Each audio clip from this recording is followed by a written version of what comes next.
पाठ आनंद स्वरूप का नमस्कार स्वीकार करें। ये श्रृंखला का 25वां वीडियो है। इस वीडियो में हम ये देखेंगे कि हमारे जीवन का हेतु क्या है और शून्य को देखना मतलब क्या। पर इससे पहले मैं आप सबसे माफी मांगना चाहता हूँ क्योंकि ये वीडियो बहुत देरी से अपलोड किया है, करीब 1 महीने के बाद अपलोड किया है। ऐसे तो मैं हर हफ्ते या 15 दिन में एक वीडियो अपलोड करना चाहता हूँ, पर हर बार मेरी मर्जी से बातें नहीं होती।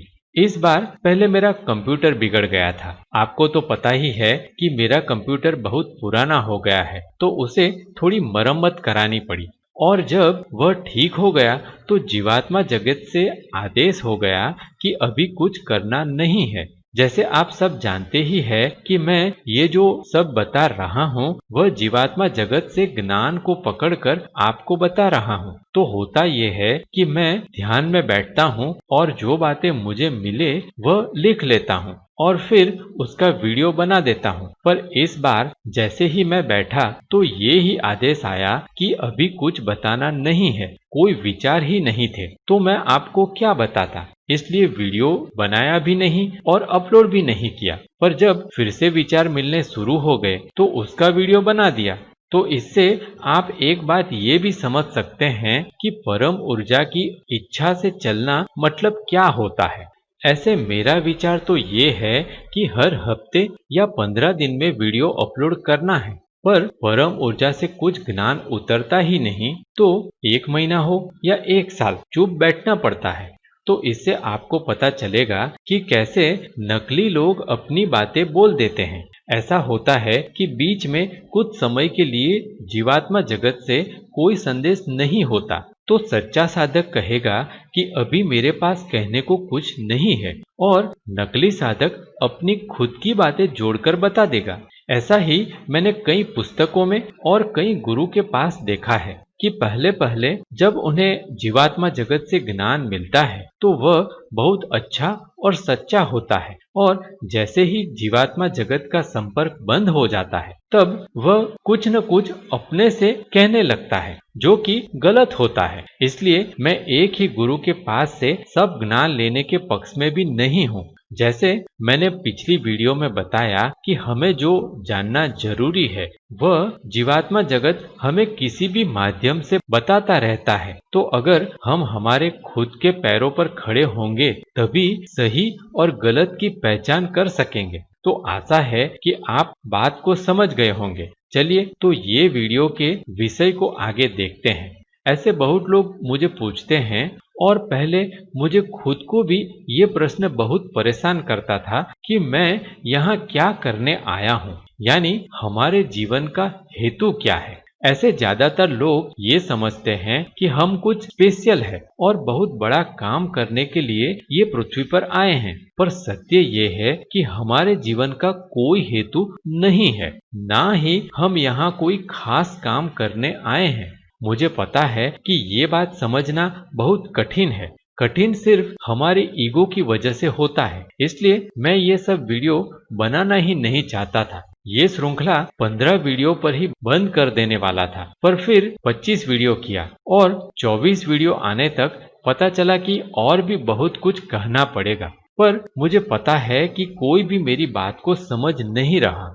आप सबने बहुत प्रेम से लाइक भी किया है और कमेंट भी लिखे हैं, वह सबके लिए मैं आपका बहुत आभारी हूँ। पर असल बात अभी भी आपकी समझ में नहीं आई।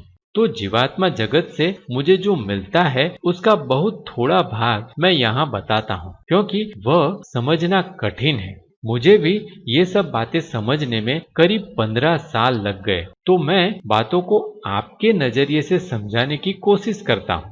ऐसे ये सब समझने के लिए ये बात याद रखना कि हम 2 भाग में बटे हैं, पुरुष चित्त यानी ये पृथ्वी पर जीवन को बचाने वाला पक्ष, और स्त्रैण चित्त यानी सिर्फ जीवन का आनंद लेने वाला पक्ष। ये 2 पक्ष और उसका उद्देश्य अगर आपको समझ में आ जाए तो आगे की बातें समझना आसान हो जाता है, पर इसी को बहुत गलत समझा जाता है। इसलिए शून्य की बात भी समझ में नहीं आती और जीवन का कोई हेतु नहीं है वह बात भी समझ में नहीं आती।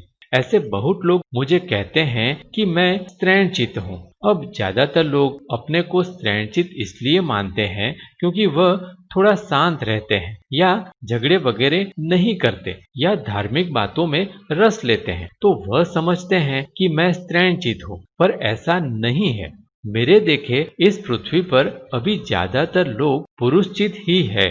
अगर आप ये जीवन को बचाना चाहते हैं कि ये जीवन को अच्छी तरह से जीना है, अच्छी नौकरी करनी है, देश में सुधार करना है, धर्म का प्रचार करना है, ध्यान और आध्यात्मिक बातों में आगे बढ़ना है वगैरह सब, तो उसका मतलब ये हुआ कि आप पुरुषचित ही हो। और ऐसा भी नहीं है कि स्त्रैणचित होना बहुत अच्छा है और पुरुषचित होना बुरा है।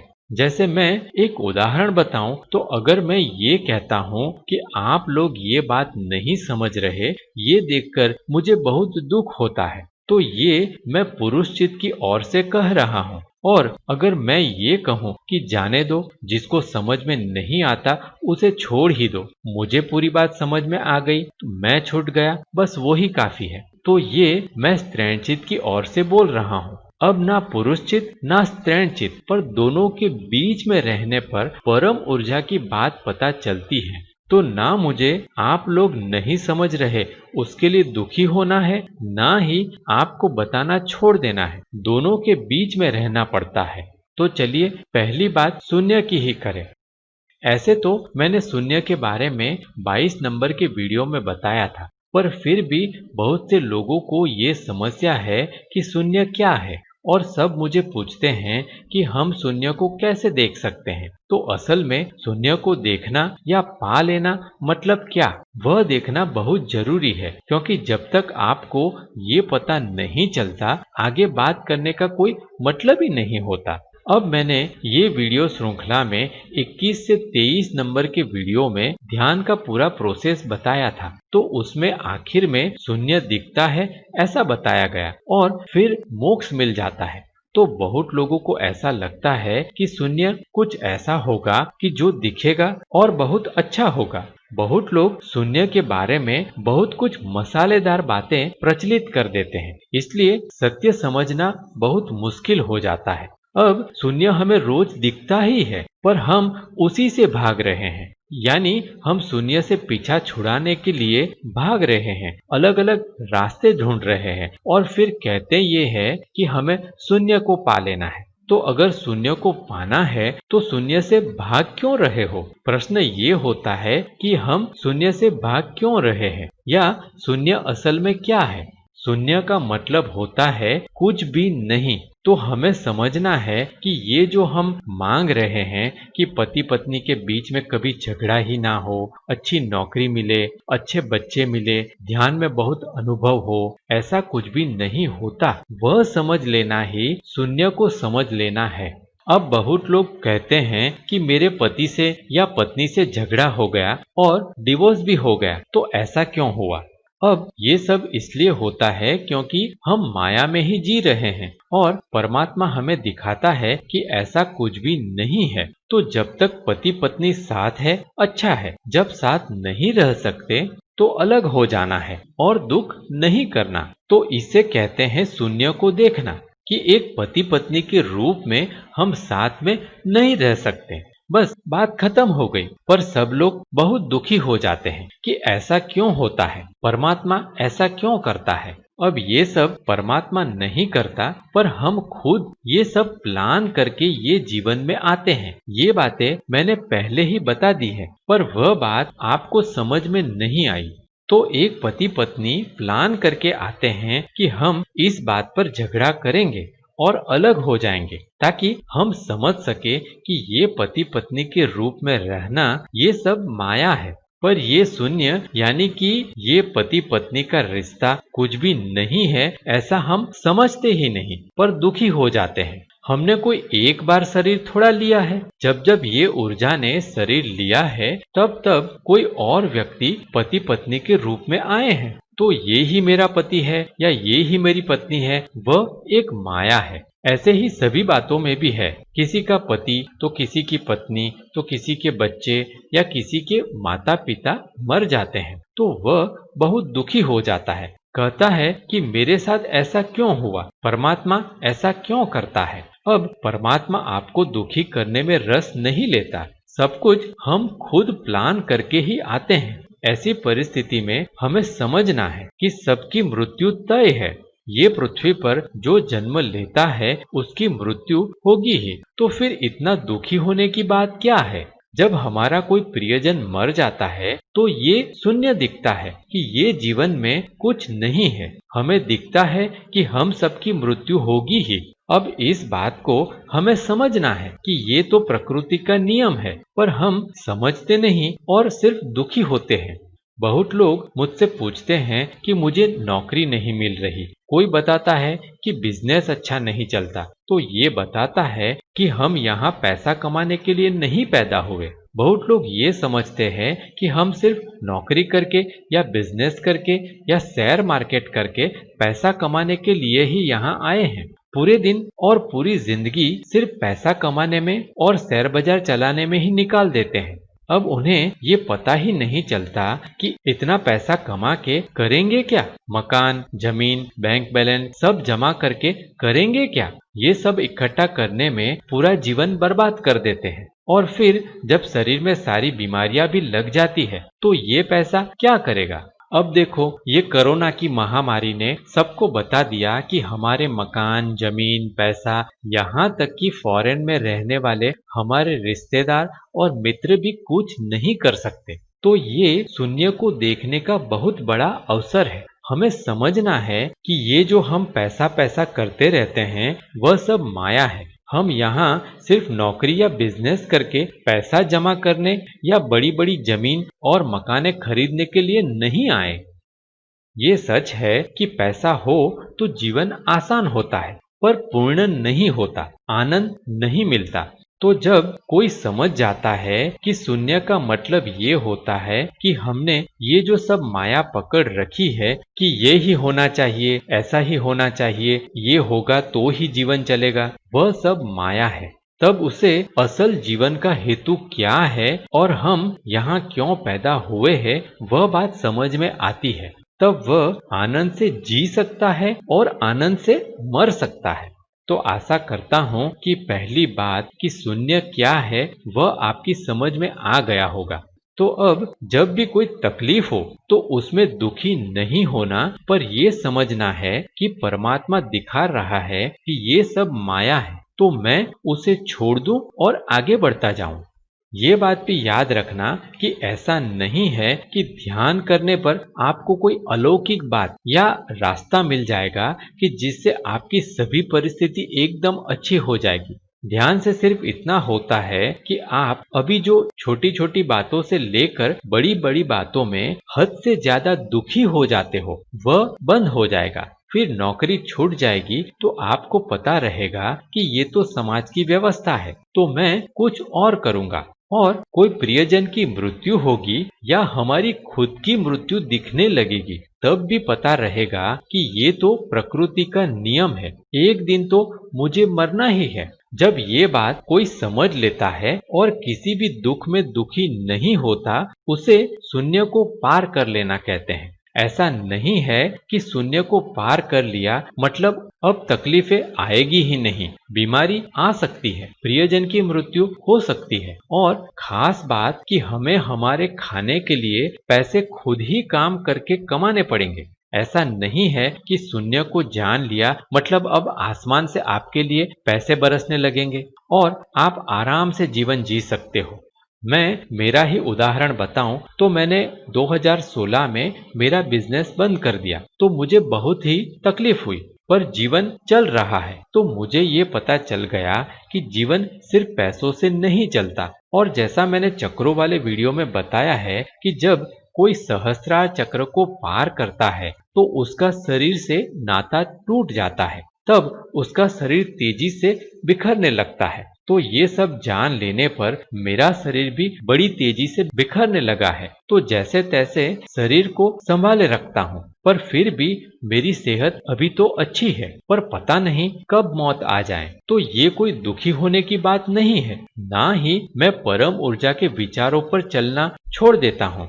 अब ये करीब 5 वर्ष के बाद जीवात्मा जगत से मेरे पास ऐसा आदेश आया कि अब वापस काम शुरू करो। बोला गया कि नई चैनल बनाओ और उसमें वापस पढ़ाना शुरू करो। तो मैं तैयार हूँ। अगर मैं रोता रहूं कि ये क्या है, पहले काम बंद करवा दिया, फिर 5 साल बिगाड़ने के बाद वापस शुरू करवाया, अब मेरा शरीर भी साथ नहीं दे रहा, ये सब सोचना नहीं है। परम ऊर्जा जैसे रखना चाहती है वैसे हमें खुशी से रहना है। जब जो काम देती है वह करना है। तो मैंने नई अभ्यासी नाम की चैनल बनाई और मेरे जो कंप्यूटर के वीडियो ये चैनल में है वह उसमें ट्रांसफर कर रहा हूँ और बाद में हिंदी में नए कंप्यूटर कोर्स के वीडियो रखूंगा।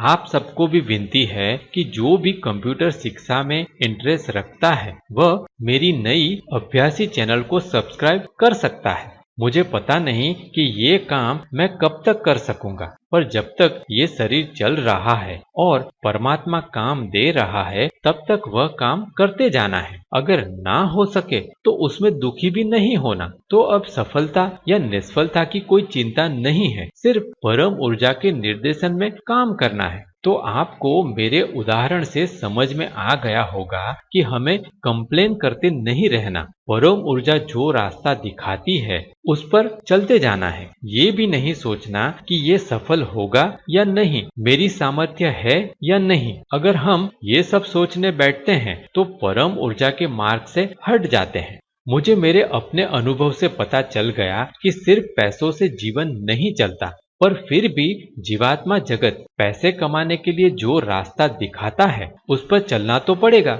ऐसा नहीं है कि मुझे बैठे बैठे सब कुछ मिल जाएगा। तो उसका मतलब ये हुआ कि पहले ये जीवन की व्यर्थ बातों को समझ लो कि ये व्यर्थ है और फिर जीवन टिका के रखने के लिए जो जरूरी है वह करते रहो।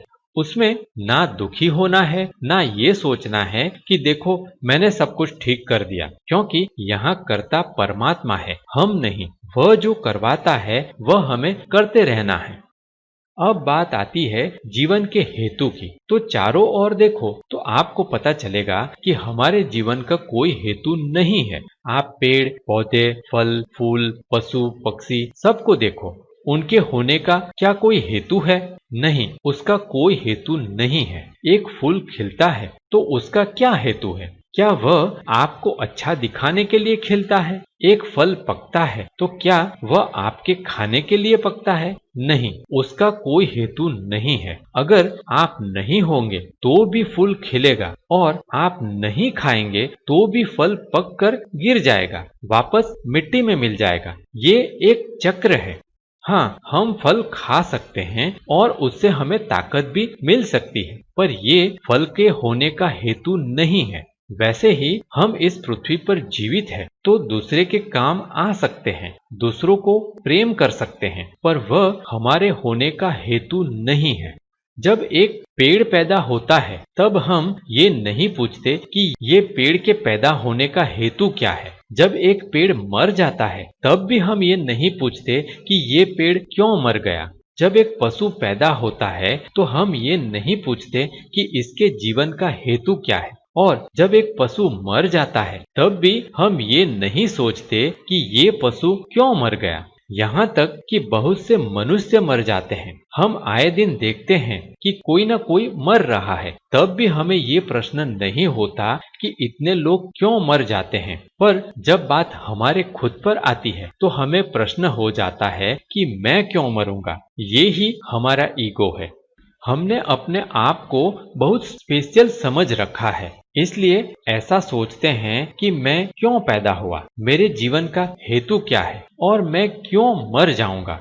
ईगो की वजह से हम ये नहीं देखते कि ये तो प्रकृति का नियम है, पदार्थ का नियम है। पदार्थ बनता है और बिखरता है। जैसे हम ये श्रृंखला में पीछे देख ही चुके हैं कि ये पूरा विश्व भी भौतिक विज्ञान के पदार्थ के नियम के हिसाब से बनता और बिखरता रहता है। तो कुछ पदार्थ का संयोजन होता है और पेड़ पैदा होता है, कुछ पदार्थ का संयोजन होता है और पशु पैदा होता है, कुछ पदार्थ का संयोजन होता है और फूल खिलते हैं, और कुछ पदार्थ का संयोजन होता है और हमारा शरीर पैदा होता है। अब जो संयोजन हुआ है वह बिखर जाएगा तो हमारा शरीर भी बिखर जाएगा। तब पेड़, पशु और हमारा शरीर सब मर जाएगा। पर पेड़, पशु और हमारे शरीर के द्वारा जो ये सब कुछ देख रहा है, जो ये सबका अनुभव कर रहा है, वह ऊर्जा बची रहेगी। वही हमारा सही अस्तित्व है। तो उसे समझ लेना ही मोक्ष या मुक्ति है।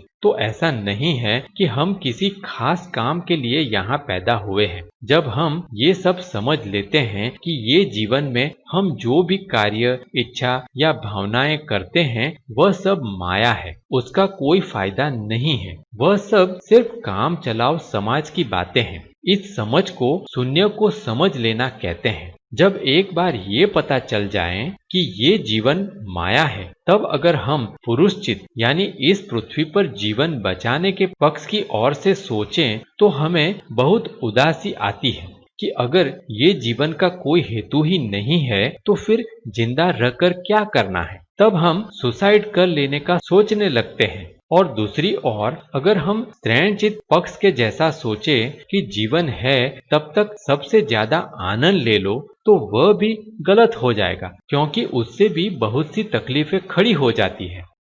बहुत लोग ये सोचते हैं कि ये जीवन का कोई हेतु नहीं है, तो चलो जब तक जीवन है तब तक ज्यादा से ज्यादा संभोग का आनंद ले लूं। या बहुत लोग सोचते हैं कि पूरी दुनिया घूम लूं या बहुत अच्छा अच्छा खाना खा लूं वगैरह सब कुछ, और भी बहुत आनंद की बातें करते रहते हैं। पर याद रखना कि ये सबसे कभी भी आपका मन भरेगा नहीं। तो एक समय ऐसा आएगा कि आनंद लेने से भी ऊब आ जाएगी। इसलिए परम ऊर्जा का बीच का रास्ता समझना जरूरी हो जाता है।